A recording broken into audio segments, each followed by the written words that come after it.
All right, everybody, we are back. We are back. It is the final stream. The final across the pond stream. Final stream for me. It is Friday, Rebecca Black's favorite day, July 31st. The year is 2020, and here we are, you and I. All right, we just closed this candle. This little 10 o'clock candle's been closed. Very bullish candle for the bulls. See if they can actually smash this level now as we speak, or if they pull it back to the 7 or the 21. We'll find out in just a minute. So hopefully everybody's doing good today. Hopefully the weather is nice. Hopefully this time is reaching some of you cats out there in other worlds across the pond. Mr. Karana, what is going on? Edmund Kim, what's happening? Jared, what's up? Tobias, hello. Very nice indeed. Last day, yeah, that's right. Penguins. Today you select a coin and we do the analysis. I like that. We will tell you whether to long or short. Mentor teacher always remains one. Best of luck. Thank you very much, Mr. Carano. That would be a good exercise, though. That would be a good exercise. We need something more like more real time, no lag, and give you guys the ability to speak. So that we can hash out some stuff like a trading room. You know what I mean? Like a trading room. Gleb, good morning. What's going on? All right, so as far as Bitcoin's concerned, I threw on the 1 hour and then I kind of just readjusted the SimTry to the 1 hour chart instead of the 4 hour chart. Just to give a little bit more resolution. It seemed like they were respecting the 9 and they started coming down to the 50. So I really wanted to see if they were going to tap this 230 minute, and they didn't, right? They didn't do that over here. And then when they started coming back down here, they didn't do it over here as well. That was overnight. From there, right, the whole morning has been up. Minus is one candle here in this little triple Indy, but whatever. For the most part, up. Now the issue here is, as far as the bulls are concerned, right, they're going to want to break this now. Now they don't have to. 1 touch, 2 touch, 3 touch would be fine. Pull back again, find support, and then break out. And that there's nothing wrong with that. This could go on for another few hours. This could go on for another day. But you do want your breakout at an optimal time. We don't always get that, but let's measure that out and see where it's going to be here. So we got our halfway mark over here. Right, there's your 50. And let's take a new one from the 50 over to the apex. And there's your 75. Well, we're going to have to tighten it up one. So you're in your optimal zone right now. You're actually almost dead center of the optimal zone right now. You want to see a breakout in between these two levels here. That and that. So between here, basically in here. And that becomes your optimal breakout area. That's when you get a breakout or a breakdown, right? It doesn't matter. But when you get the go-ahead candle, which is the candle that's going to break out, that'll give you two opportunities. Either you buy the breakout, at the level, meaning like the second it crosses, you're in. Or the other opportunity is to let it break and then try to get a pullback and then up. But I would go full. It's $845 move to the high side, right, from a breakout area. But I would go fully expecting a full breakout, if it happens inside the optimal zone.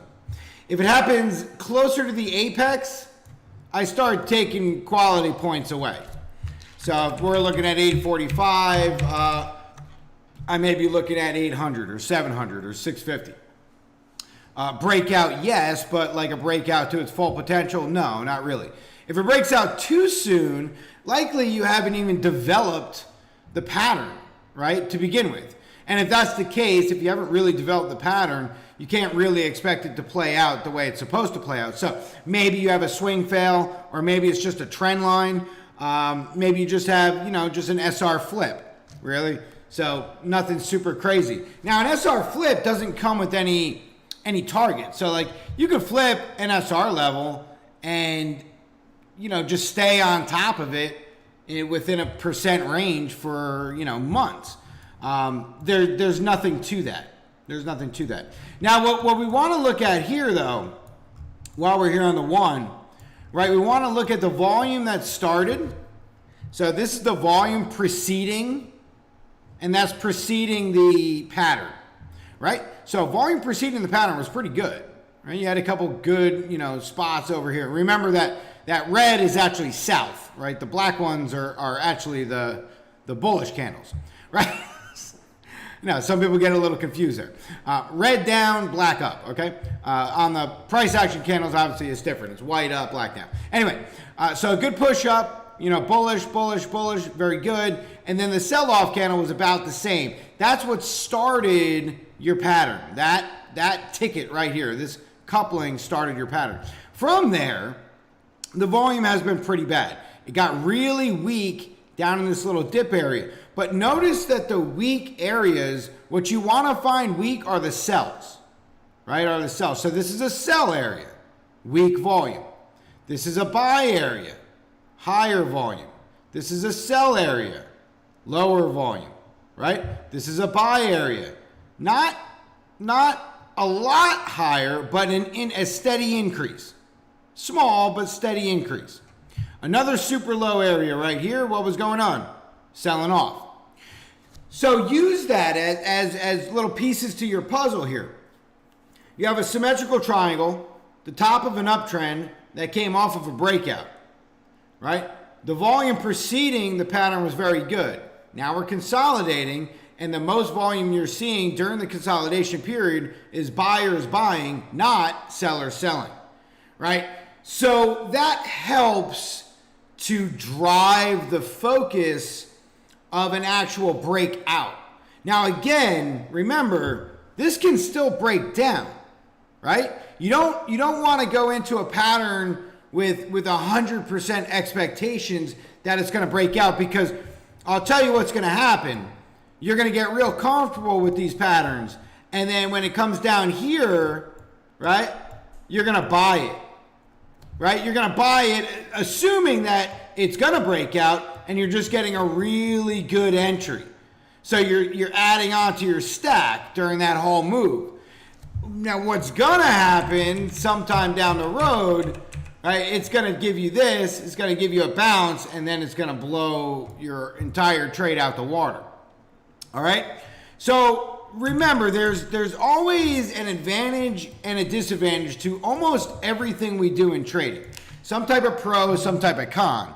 And the thing about that is, like, for aggressive traders, you know how they get the early entry. So when the trade goes their way, they get the best entry in the house.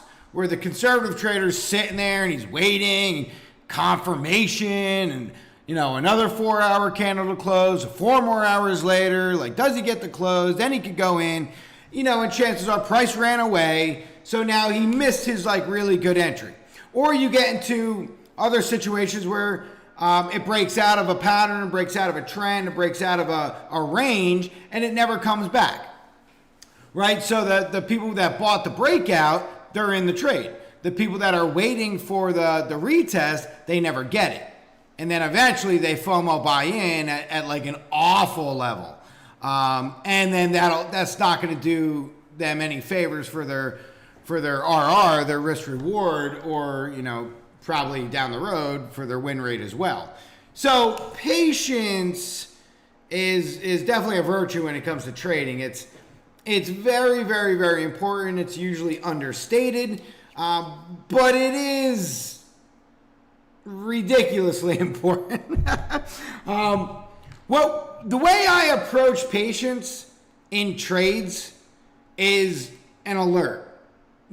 So like we talked about last night, just throwing an alert on a horizontal line. Like you have a line right here. You know what I mean? So let's say we get rid of this for a second. And we have a line, right? We added a line.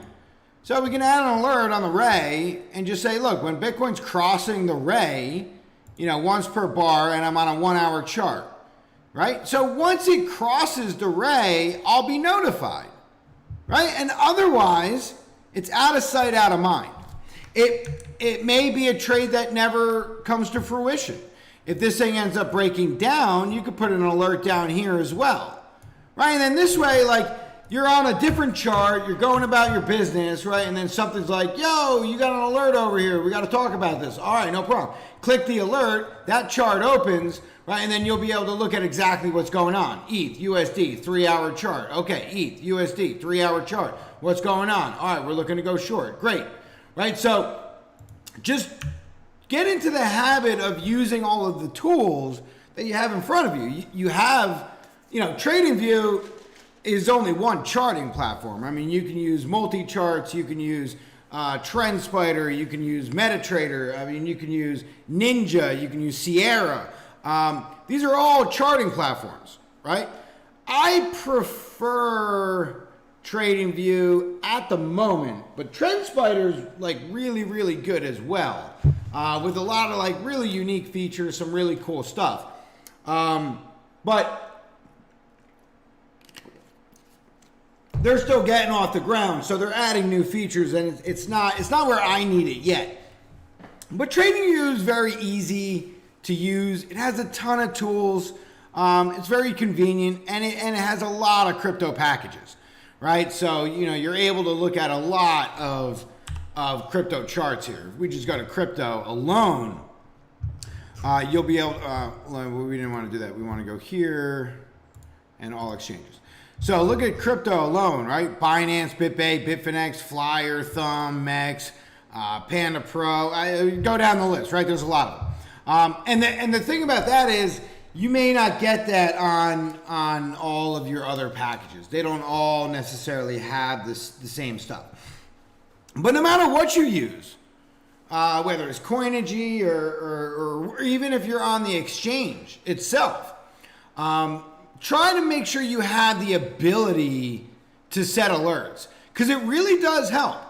It helps me with patience, because if I just had this chart up over here, let's say I was trading ETH, right? Let's say I was trading ETH on, let's say I was doing some intraday stuff, and I'm watching ETH on like the 15-minute chart, right? So for me, I'm going to say, okay, we tag this level. What do we got going on here? We pushed up, had a little drop down, then we broke that level, so we broke out of this area over here. So I might do something quick like this.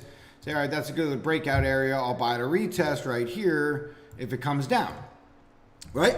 So all I want to do here is say, here's my little alarm, add an alert, and I can go ETH USD crossing. I can do once per bar, 15 minutes, and just let me know. Be like, long MF. Right, and that's it. So now I'll have an alert over here, right, and it'll be like long MF, right? And then, it just says this is what's going to happen if that's going to go about. And you can set the expiration to say like if this doesn't happen in the next, I don't know, day, right? So it expires for me tomorrow. So if it doesn't happen by then, I'm no longer interested in it. Right? I'm going to get rid of this. I don't need it. And that lets you go out and look at other charts, right? And not have to be playing around with ETH and staring at it and watching it and seeing what the hell it's doing this whole time. All of those features are right there at your fingertips. And it's things that I think people don't necessarily take full advantage of, and I think they should, because it helps, right? It helps you as a trader. I don't ever want to tell you guys anything that'll hurt you as a trader. It should always be beneficial in some way, shape, or form. Maybe not to everybody. Maybe it doesn't apply to you. Maybe you have a genius memory, and you got 400,000 screens in front of you, and you just don't need the reminder. Well, that's fine. I'm not like that. right? So I prefer having that little reminder to be like, oh, okay. All that alert means is time for me to look back at the chart because something that I wanted to happen happened. Or maybe something I didn't want to happen happened, and that'll get me out of a trade, like a long or something like that. All right, let's see. We had a couple cats jump in here. Brian, what's up? Gleb, what's up? Michael McBride, what's going on? Jan B is in the house. All right, Jan B, very nice. Daniel Gispan, Cookie Pie, very good. Fernando is here. Thomas in Puerto Rico, very nice to have you. All right, let's see. Made the final live stream. Just wanted to thank you for sharing your knowledge. Stoked for you and your family's future. Cheers. Thank you, Brian. Appreciate that. That is awesome. Very, very, very cool. Glad couldn't miss the finals. Started learning how to trade with you almost a year ago. That's awesome. Awesome, awesome. So, Gleb, I hope you learned something, man. Like, I tried to put in the morning update that, trading is more than... Trading is more than just like a thing to learn. You know what I mean? Like, you can learn how to do a lot of things that you don't know how to do, or things that you're unsure how to do. You can learn how to fine tune an engine. You can learn how to pull water out of alcohol. You can learn to properly adjust your TV settings so that it looks, better than it does in the store. You can learn a lot of things, and there's a lot of skills out there to learn, but trading is one of those things that you can learn it, you can apply it, and it can generate money. And you could do that today and then not do it again for a couple years. When you have the ability to treat your computer or your phone or your laptop or whatever as like an ATM machine, your life or your outlook on life should really turn positive if it wasn't already positive. Now, we all know it's not as easy as it sounds, right? You hit that one winner and then you spend the next 15 trades giving it all back. So there's obviously, a skill to it. There's life lessons inside of learning how to trade. And I hope I was able to share, enough. I tried to share everything. So I know not everybody watches every one, but I hope that you guys have just been able to enhance your trading, or just take something with you that you can use, down the road. All right, so Bitcoin did break that level. So again, if we had our little alarm set, boom, boom, it's right there. So at this moment, some traders will buy that breakout right here. So the second it crossed over, maybe like right here at 11,291, they buy that and go long. Other traders will wait for this 1 hour to close. And this is only if they're like short-term swing traders. Otherwise, like, you wouldn't be looking at the 1 hour chart. All right. Other traders will wait for that 1 hour to close to make sure it's not a false break, just to make sure it's not a fake out. You want to see that it comes with volume, all that jazz.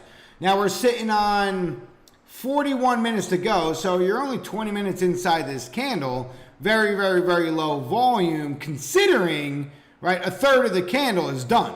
Look at the candle next to it. That's 3 parts of 20 minutes, right? This candle so far is 20 minutes in the hole, and it's definitely not a third of the way that this candle was, okay? So again, something to think about. All right, very good. We're going to miss you. Miss you too there, Edmund Kim. Best of luck to you on your future endeavors and wishing you much success. Thank you very much. Thank you for your help and advice on trade. Yes, absolutely, man. It was my pleasure. Your wisdom. Yeah, good. That's awesome, Mr. McBride. Very, very, very, very good. I'm glad. I'm very glad I could help. Jan P is on the last live stream for a few minutes. Very good. Thank you, Jan P. Thank you. Let's see. I got to say your teachings and rants. Thanks, Cookie Pie. You can learn a lot from a rant. Sometimes we go off the deep end for a little bit longer on a certain topic than we should, but when you got a Joel that you could blame everything on, it's better, right? If we didn't have Joel, we probably have to blame Fern for everything, and that's not good. We don't want to do that. How about we put the TA to the side and have a little more fun? What are some of your memorable moments teaching here? Curious to hear more about your journey as a teacher. Yeah, we can do that. Oh man, well, geez, there's a lot of good moments. I think we were looking for Daniel Gispan on a Fun BTC, I'll show you the chart. Fun BTC. We were tracking this stupid coin for this whole section right here. Was it Daniel Gispan? Yeah, there it is. And we were waiting. It finally hit, I believe it was 37. So I think it was all the way back here. Does that sound right? Yeah, February. Yeah, that sounds about right. And we were targeting this zone over here. So we lost this level here. We lost that level, and then we pushed up here, and we're like every day over here. Daniel Gispan's like Fun BTC, Fun BTC, Fun BTC. Okay, all right. There's nothing to look at. Fun BTC, nothing to look at. Fun BTC, not yet. Fun BTC, not yet. And then we finally break the level. I'm like, Dan, buy. You got the level, man. 37. You could buy it. And push it up. And we were targeting this level. This, how I do that channel every now and then, and we come back and revisit it. So we're targeting that area there. Obviously, it went further, but we finally got 3 chances at 37, and we could not get a hold of Daniel Gispan. This dude just would not show up. He was just not having it. And we shouted out for him, we yelled for him, we pleaded for him, and then like a week later he shows up and he's like, yeah, I bought it. It was a great rip. Thanks, Dan. Yeah, so that was the fun days. Joel, of course, with his infamous charts that have no candles. He just wants to chart like dead space. So Joel's favorite chart, I can't even do it on here. Let's see, what's a really new coin? Cody, right? Cody's pretty, no. SPX, that's super new. SPX USD. Nope. What is it? XPS? No, what the heck? Am I doing it wrong? Man, what is it? XPXS? I don't remember what it was. Now it's maybe STX. Let's try STX. Maybe that was it. Oh, that's not it either. Well, anyway, what Joel's favorite chart looks like is this. So a great memory of the stream is Joel. I don't remember what coins they were. I think it was when the IEO coins were starting to pop off. So this was like this was just about the Matic, Harmony, FTM, FET. It was during those days, but they've already been out for maybe 2 months. So like the newest ones after that.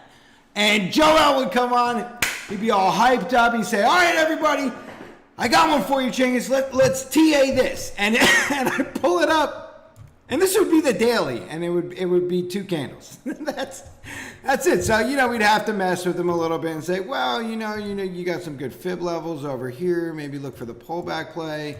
There's a good chance with this many candles it could reverse, maybe go backwards in time, get some more candles, whatever the case may be. But yeah, good times with Joel, of course. B&W recently was hilarious. B&W's a great guy. B&W would come on and say, hey, can we look at EOS, ETH, BTC, XRP, Dash, all USDT, all BTC pairs, like 5 minutes before the stream's over. I'm like, well, we could do some 2-second TA, you know. we could pull those up quick, and we'll take a look, you know, take a look. But you know, by and large, man, it's the questions from you guys that really inspire the next thing we talk about, right? We could talk about TA, and we do, right? We talk about TA all the time, right? All day, every time we're streaming, we're talking about TA, but it's when you guys have a specific question off something that we recently talked about. That tells me you guys are paying attention, right? And not only are you paying attention, you're using, you know, whatever we're talking about, you're using something from that stream. You're using it to your advantage. You know, whether it's a crossover, whether it's you know, the EMA's stretching over here, something similar to this, where they just get too far separated, you know, and then it pulls back and it comes back to it. Whether we look at exhaustion coming on like a 4-2-3 mix, so if we were to, you know, come into like a daily move, well, Bitcoin wouldn't be a great example. Let's go to what I think we just looked at. Was it EOS the other day? And it popped into, you know, a fairly decent exhaustion. Let me see, was it this guy? So all the way back, like, remember, in Bitcoin terms, this was 64.30, and then we had the run up to 10,522, and then we had the Friday the 13th Black Swan event push down. So I think we measured, I think it was EOS, we measured this out, and we said, okay, well, you know, if this was to run here, well, I guess it wasn't EOS, but if this was to run here, just pretend that the 4-2 was up here. And we talked about the exhaustion, and then we slapped up. We said, all right, well, look at what RSI is doing. Look at what MACD's doing. Momentum's kind of giving you this. And it was just like a culmination of months of just, you know, talking, you guys asking questions, going through charts, where you guys put it all together.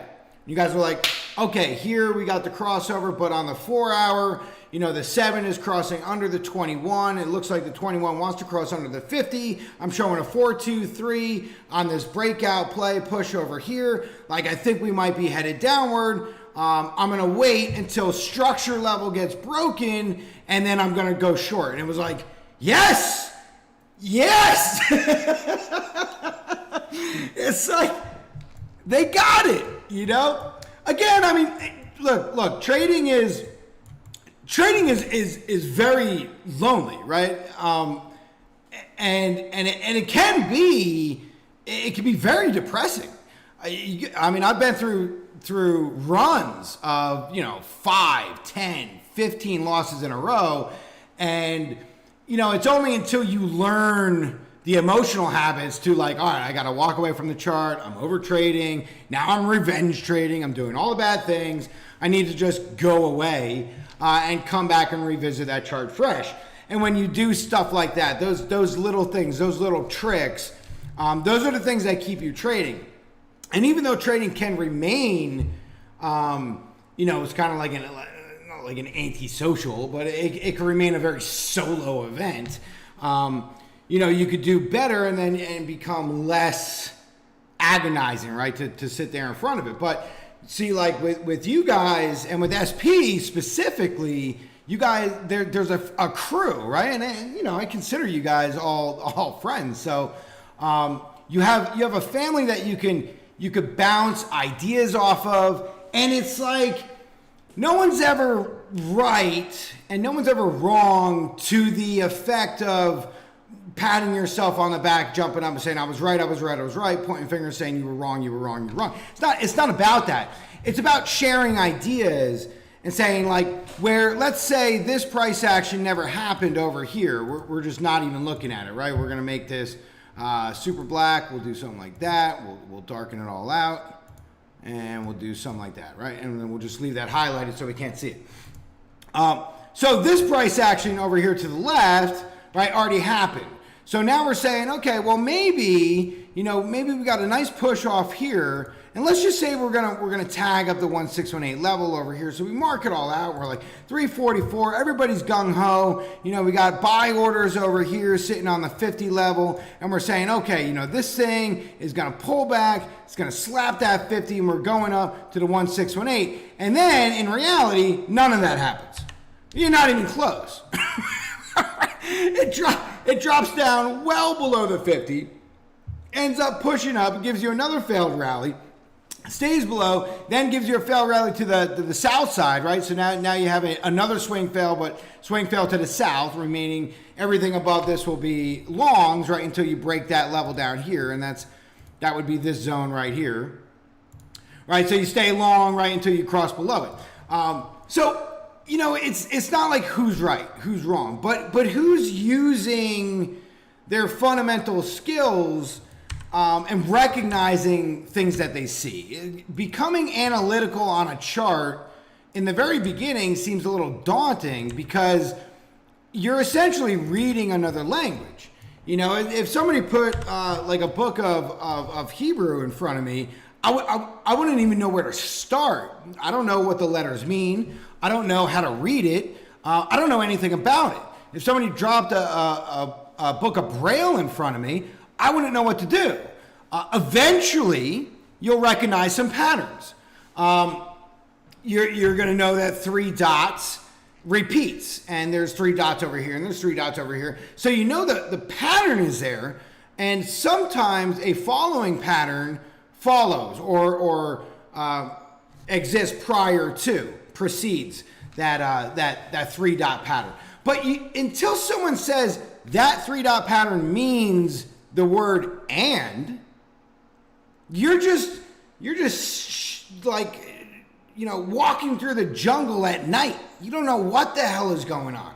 So it's learning from each other and then mashing all of those things together so that you get a well-rounded feel. That's why like all analysts at some point, right, will end up just watching other analysts just to see what they see, what they talk about. Sometimes the most obvious thing, be at a grocery store looking for whatever, something. And I just can't find it. And I'm up and down all the aisles I think it should be. And it's like, all right, well, you know, I'm looking for batteries or something, right? Obviously, they're not going to be next to the milk. But I'm going to check anyway because I can't freaking find them anywhere.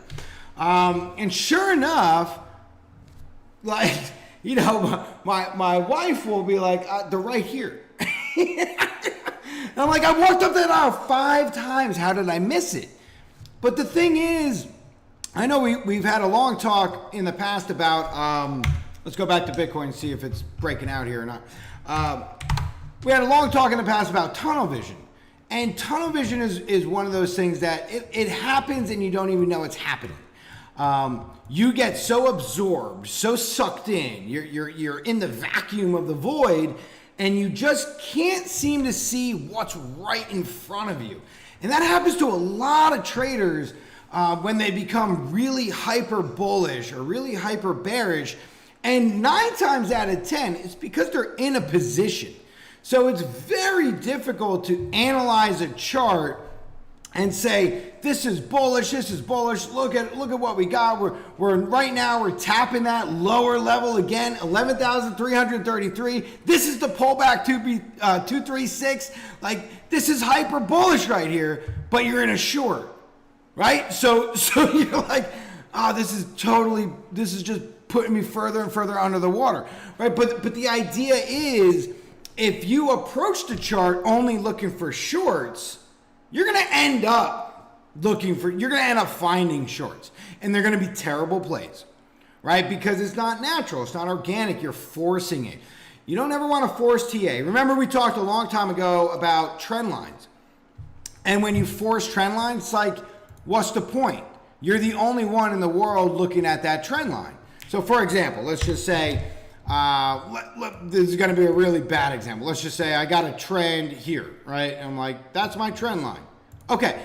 Out of all the trend lines that you could draw on this chart, right, that may not be the trend line that other people have on their chart. So what happens is you're going to play off that trend line. You're going to say, well, I'm going to buy the retest of that trend line right here if it happens. But the problem is you're making a decision on a trend line that's subjective only to you. Nobody else sees it. Nobody else puts this trend on there, right? So because trends are subjective, you get into the habit of forcing yourself to, well, I'm going to manipulate this trend line so that this looks bearish, right? Because you're short and you don't want to see it go long. So, always try your best to remain neutral when you're analyzing a chart. You could see potential moves that could bring you up. You could see potential moves that could bring you down. And probably one of the most important things you'll ever hear about trading ever is like sometimes there's just not a trade. Forcing a trade, it gets you into a position. Yeah, more often than not, it's going to get you into a bad position with bad RR.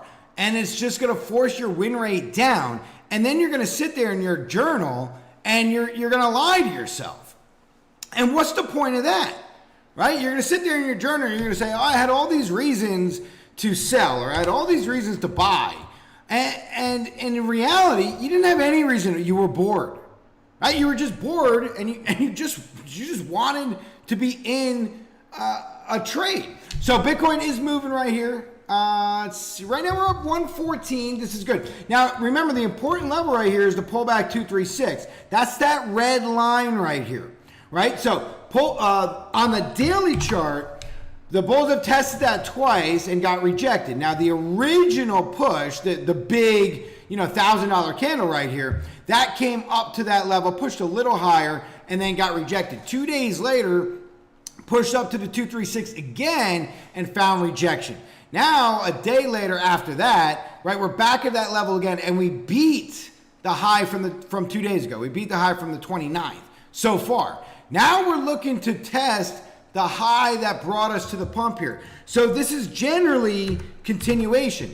Now, it took a whole lot longer than we would expect, but it is what it is, right? So now, again, the conservative traders will likely wait another 23 minutes.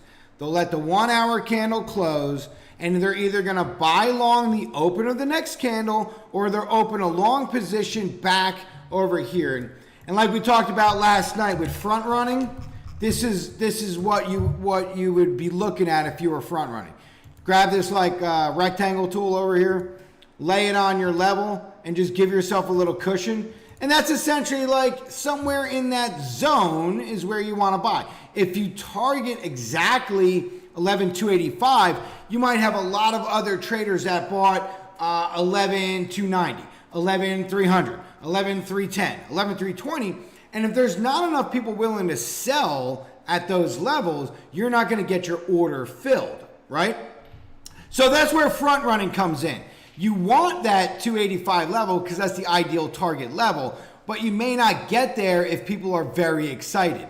And front running happens all the time in FOMO situations and panic situations. So you have people FOMO in and out of long trades generally, and you'll have people panic sell bottoms, that they should have stayed in other trades because they start seeing other people go down. All right, let's get back to the chat real quick. Let's see so those are some memorable moments, Brian. Fernando's here, last one, very good. Almost missed it, Fernando, come on. Thomas in Puerto Rico, the man of mental legend. Thanks, Thomas. Thank you for all your help. You will be missed. Safe travels. Thank you very much, Fernando. Appreciate that. Demcas is in the house. Everybody, Demcas has been killing it. Definitely say what's up to your very friendly Demcas over there. Gleb, of course. Learned so much from you. Very nice. Awesome. That's good. Rupert's in the house. What's up, Rupert? What's going on, man? Hopefully you're doing good. Can you give main levels to be aware of overall for BTC? The big picture. Yeah. So let's get off of this. Let's head over to the weekly chart. All right. So main levels, the big levels to be aware of here.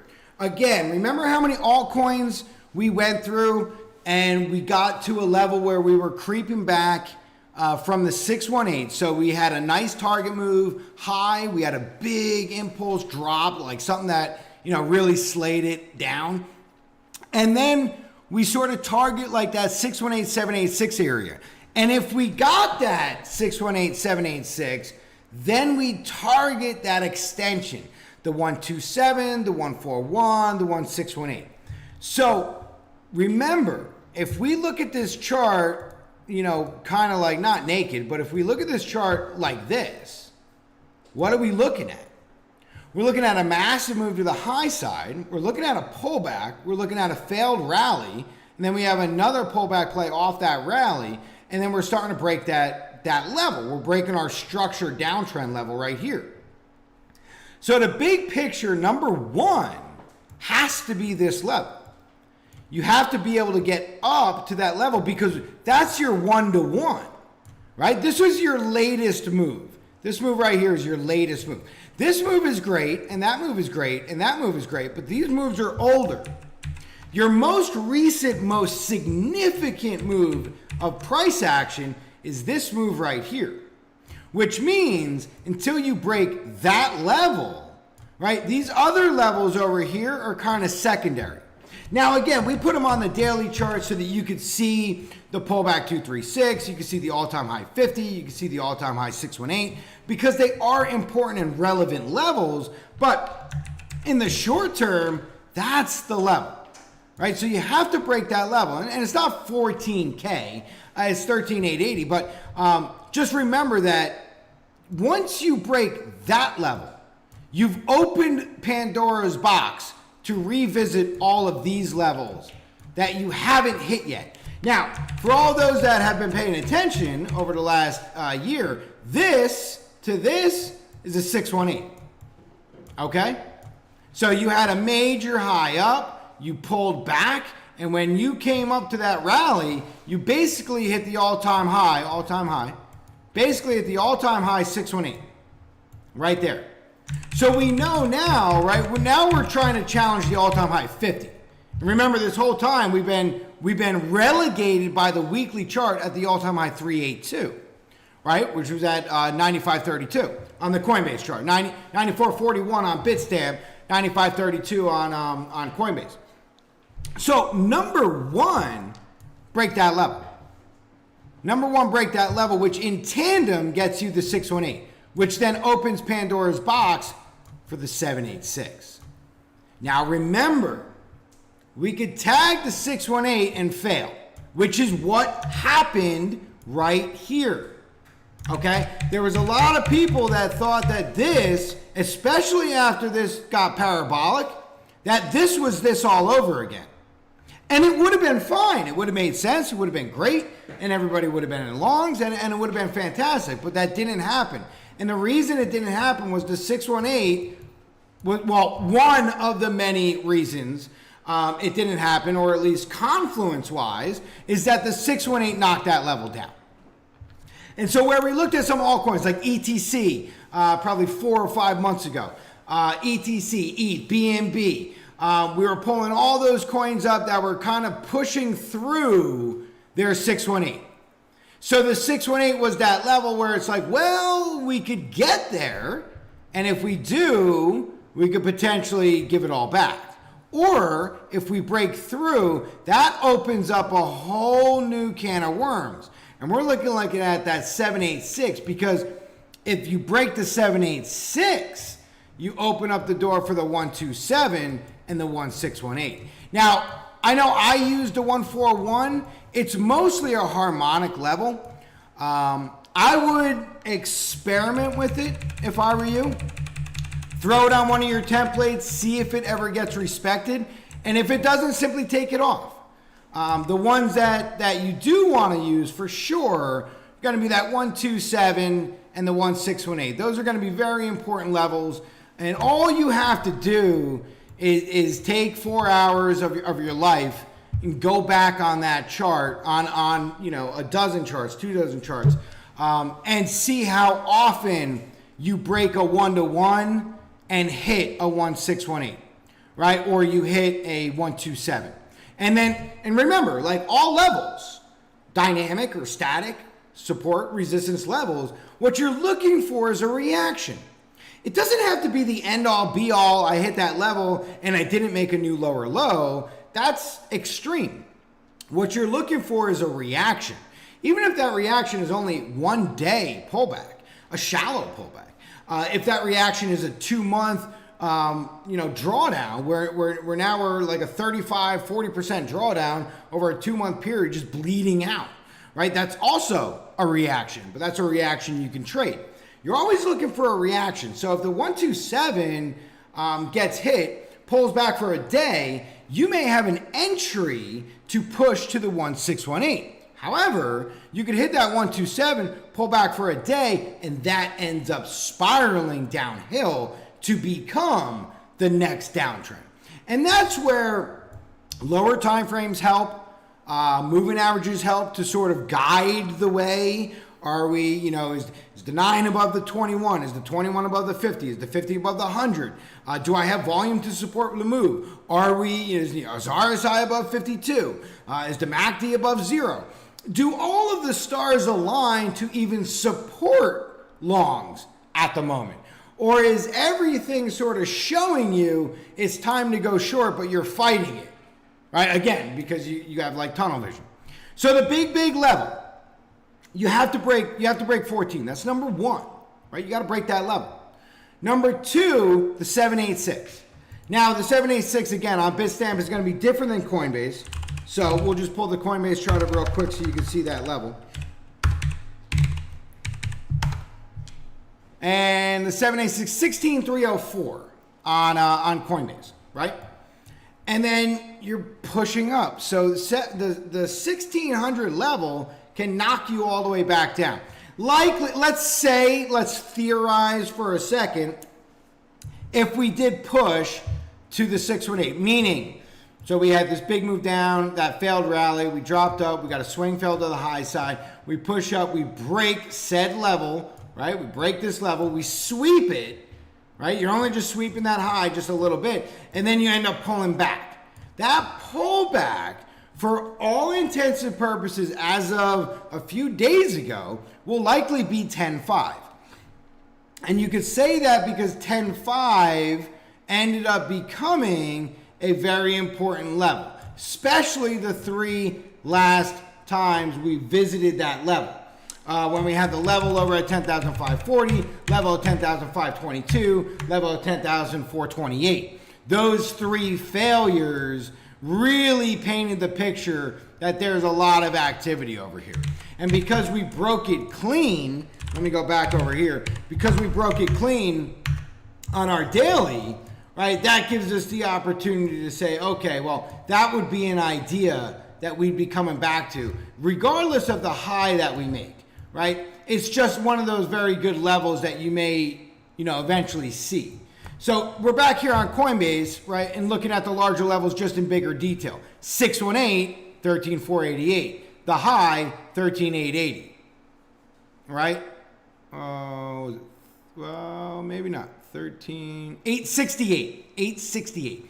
880 on Bitstamp. 868 on Coinbase. So 786, that's where you want to be.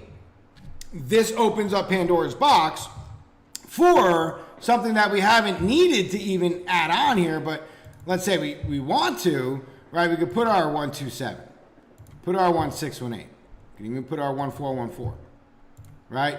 These would be target levels after the all-time high gets breached.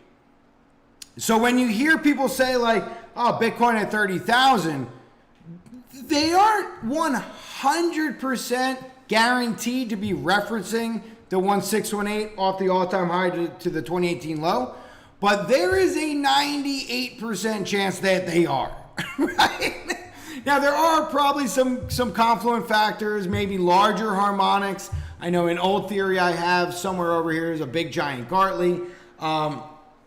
Those things can play out, especially if you use time-based like something in the Gann world. You may have something that's going to bring you into these levels based off of, like a 45 from down here. It may take you 2 years, 3 years, 4 years.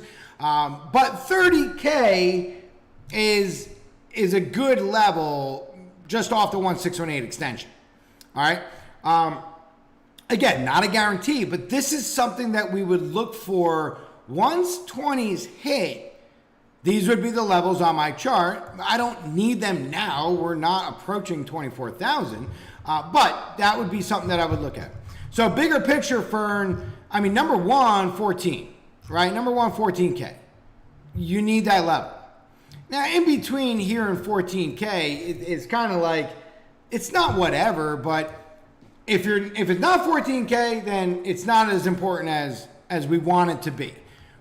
It still leaves us lower than our previous high, our failed rally. So number one, 14. Number two, 16 and change. You want to get that 786, right? You really want that 786. And this is one of those levels you really want to break and close and retest, right?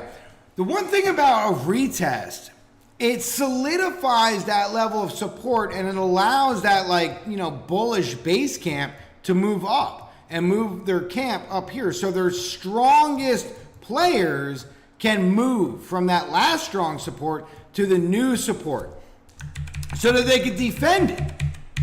This helps to prevent that and that and that, right? So in other words, you come up, you break it, you pull back, you retest it, you've solidified this area of support, you're well on your way. Now you don't have to come back to 10.5, right? There's no reason to, because you've locked in the 7.8 as support. So now when price comes down here, it should do that. Double bottom as opposed to rip through the level. Again, not always the case, but it is something that you want to do. So remember, not that long ago, we talked about something. I don't remember where it was. Might have been up in this zone. It was somewhere in this ballpark. And the idea was we blasted through the level too strong, likely we'll come back and retest it. Because price action doesn't like to rip through levels without securing those levels, unless it secures a level above it. So in a situation where you blow through, let's say you blow through the 100, the 50, the 20, and the 9 all in one candle, it doesn't have to come all the way back to the 100. It could get intercepted by the 9, the 20, the 50, right? Before it ever even gets to the 100.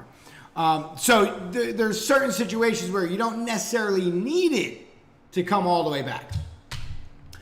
Okay, very good. So those are the big levels for you, Fern. Very nice. Gispan's laughing. Hey, Jacob's in the house. JC, everybody. JC is in the house. Thanks for all you've done. My pleasure, of course. Mr. Karana, welcome. Very nice. SXP. Jeez. Thank you. Yes, that was the coin I was definitely thinking about. I was trying to pull that one up. Now I can't remember what I was trying to pull up at the time, but yes, this would be a Joe L chart for sure. SXP. But it would look a lot worse. He would ask me for it and it would look like this. Good times, Joe L. Good times. He'll watch this tomorrow and be like, that guy, that freaking guy. Jambi says, beautiful chart, very good. I'll be on the Uniswap these days. Dem Kaz, very nice. The most memorable trade was that 10,500. You were like $6 away. Yeah, so this was Bitcoin, and we were looking at shorting. Let's see, what did we want to short here? 95. I think we were short, or maybe it was the 4.2 on that move. Let's see what we got here. No, because we would have went 4.2 here. There was something over here, and we went, oh, it might have been the theory. It was probably the theory. Hold on. So let's put this back up. Let's see. Yeah. Okay. So we just broke the 200. And the theory was that we were going to swing back to the 200, maybe eclipse it for a little bit, but come back down and break that low like we did years ago, back over here. That was the 350-200 SMA theory. So yeah, we took that, or I took that short, super risky, highly speculative theory short, based off of theories instead of, like totally TA. And yeah, so we got in, I think we got in around here. We allowed it to break, and I think we allowed the pullback to start. And then we went short. And the stop, the stop was just above 10,540 right here. Because the invalidation of the trade would have been if we broke the China pump at 10,540, the idea was that, well, if we break it, we'll likely close above it and continue this trend all the way up. And I didn't want to be that far underwater. So the invalidation was like, we got $18. It was 10,522, and this is 10,540. And then, but we held that short down. Believe it or not, it was the exchange that closed. Well, we took a take profit at 66, I think. And then the exchange closed our position out at 55 or some, the auto deleverage. And then we bought 42.75. And we just closed 42.75 here, right? Because we wanted to, well, I wanted to theorize a short over here in this zone. Which, remember, right, this is for me only. Not a trade to take, because again, it was based off of more theory, emotional behavior, and not the chart. The chart is very bullish, right? And trade the bullish, right? Trade the breakout here. We saw the breakout of range, and right here was the all-time high 382. You had three opportunities to buy, right? We talked about buying that long right there, and then essentially riding it up until the trend is broken, because you could pull another trend like this. Remember that huge ABCD that we did, right? That brought price up to like 16 and change. That would be the idea over here. For me, I'm doing something totally different, but I'm not like most traders. So I'll look at some different data sets and make some bizarre decisions. But remember, that was a very careful trade, right? The position size was perfect to the amount that trade doesn't cost anything, because the account, I converted the rest of the account to BTC. So BTC goes up against me. The value I gain from what's left in the account in BTC makes up for it in USD. So if this ends up being a loss at 10.7 and change, where the stop's at, right, I would have gained more than enough in the residual to make up for the loss on the short. So it becomes a wash, right? The trade costs you nothing. So for me, it's worth taking that trade. It's almost like a hedge, but at the same token, like you're trading the short, but you're converting your balance to BTC. Now, remember, I trade both USDT and BTC. So in the BTC, I pushed over to convert USD into BTC, so that if we are to come up to my stop, I've actually made more on the residual that's not in the short on that move. And then I could sell that back to USDT, and that ends up being a solid trade long, even though it was basically a synthetic long. And then on the short, if the short goes through at a level that I deem, if it does push, then I'll convert that BTC back to USDT, and then I'll add to the short at key levels, right? So remember, it's a lot more than just like I took a short here. I took it for a bunch of different reasons, but I also worked my account to allow me to take that and still be profitable, even if I lost, right? Does that make sense? All right, very good. Beautiful chart, Joe. Very good. Yeah. That trade was crazy. Incredible last stream thus far. Thank you, Jake. Yeah, of course, Rupert. It's my pleasure. Thomas, Puerto Rico. Epic rants, the best. Miss it already. I'm right here. Pump. Here we go. Fernando had to get his pump up in for sure. Tatsu, see what is going on? San. Nasser's in the house, everybody. Nasser is in the house. Give Nasser some love. The dude's been killing it. We'll miss it too. Tatsu, of course. Brian, cheers, bud. Have an awesome journey in life. And of course, we couldn't have a final stream without the world's biggest pet peeve, a retracted message. Oh my God, why?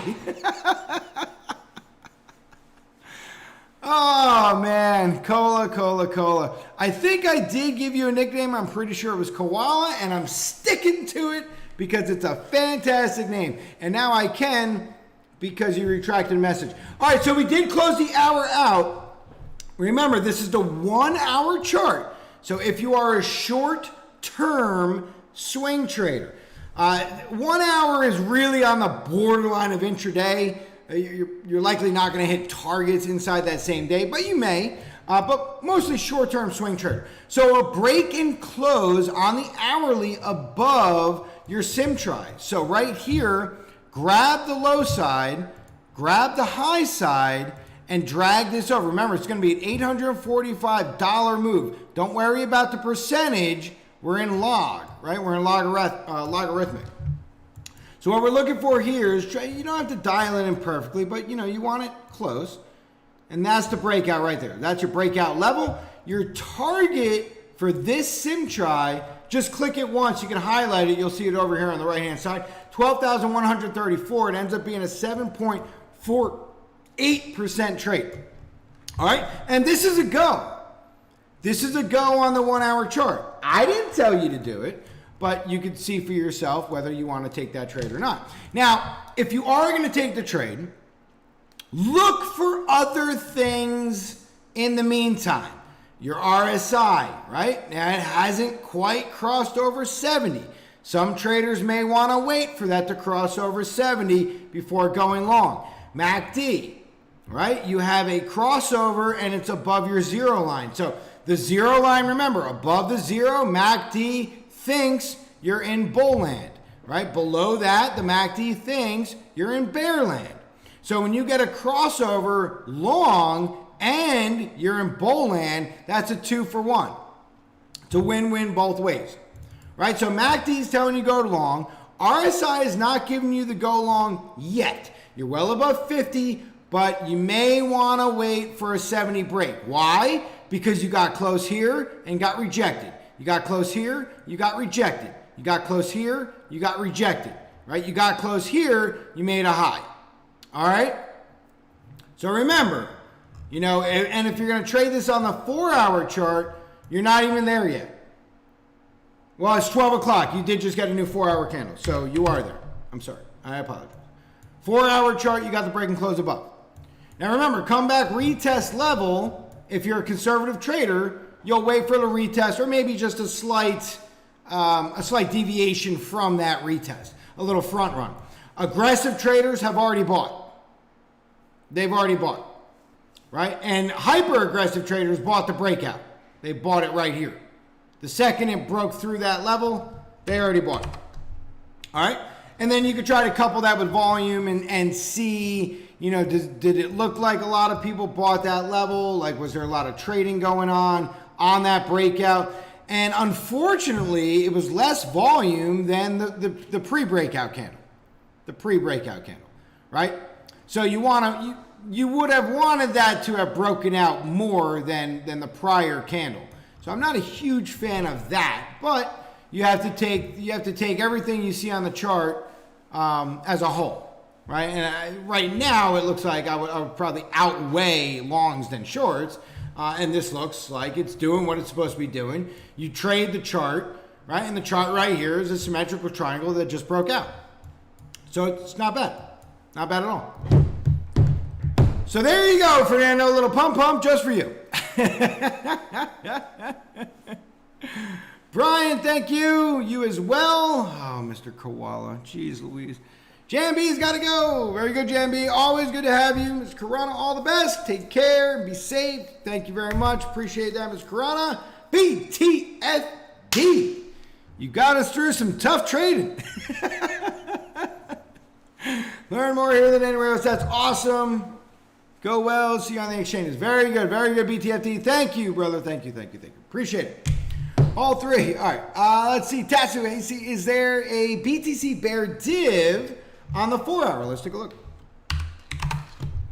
So on the 4 hour RSI, what do we got here? So you're looking for a bear div? Well, all right. So, well, I mean, I suppose, yeah, very slight. So we got a low here, we got a low here, and then we have a high here. Is it what? No. That would be that low right there. So that's low. Not great, but that's another low. And not as low. So yes, technically yes. It's very, very, very shallow. But I would imagine it's already playing out. Right? So you had like where you should have been bearish over here, you got one candle down, but then from there it reversed. So you didn't quite get the play out that you would like. But at the same token, it wasn't a beautiful one. It wasn't crazy. It wasn't crazy. It wasn't anything to be super excited about. All right. Oh wait, but that was that would have been long. I'm sorry, that would have been long. So bear div here. I'm looking at the wrong stuff. Wrong stuff. Bear. No, you're in tandem over here. Tops are in tandem. Lows are slightly out of whack. Higher lows. Higher lows are slightly out of whack. So you actually had a bull over here, right? Am I looking at that wrong? Now you got my brain all confused. You got me all messed up over here. So we're looking at highs, right? You know, for bears, right? Like remember, like so if you're looking bearish, you're always looking at highs. You're only looking at highs. If you're looking bullish, you're looking at lows. So originally I was looking at bull, which would have been over here, which would have gotten you, you know, a hidden bull right here. So the hidden bull looks like this. Let's take this. So you got a low, and then you got a slightly lower low, right? But then on your chart, you have a low, and then you have a slightly higher low right here. That guy right there. So you had a hidden bull div right here. And now if you're looking for bear divs, you're always looking at the tops. So for the top, you want a higher high, right? So if we're looking at this high right here, so let's say we got a high here, and then this next one right here would be this high. So you would want a higher high, but here you got a lower high. And then over here, for your highs, like that, right, you would want a higher high, and that would have gave you a hidden bear. Otherwise, you would have something like that. Oh, let me get rid of that. There we go. Otherwise, you would have something like this, where your highs are becoming higher, right? And then you would have your highs over here getting lower. But now you have to wait. You're not there yet. This RSI is still live. So you're going to have to wait for this thing to close, because this RSI in the next 4 hours, or in the next 3 hours and 51 minutes, could be through the roof. It could be up over here at 90, right? In which case you wouldn't have any div. Okay? So you always want to make sure that your oscillator that you're using, whether it's RSI or whether you're using it on any other oscillator, you always want to make sure it has closed, the paint's dry, and you're done. Right? So you want to make sure that it's where it's at and it's reversed. Right? So you don't want to get to a situation where you start calculating it here, but then you have another candle and then it goes up and you have to recalculate. Then you have another candle, it goes up again, you have to recalculate again.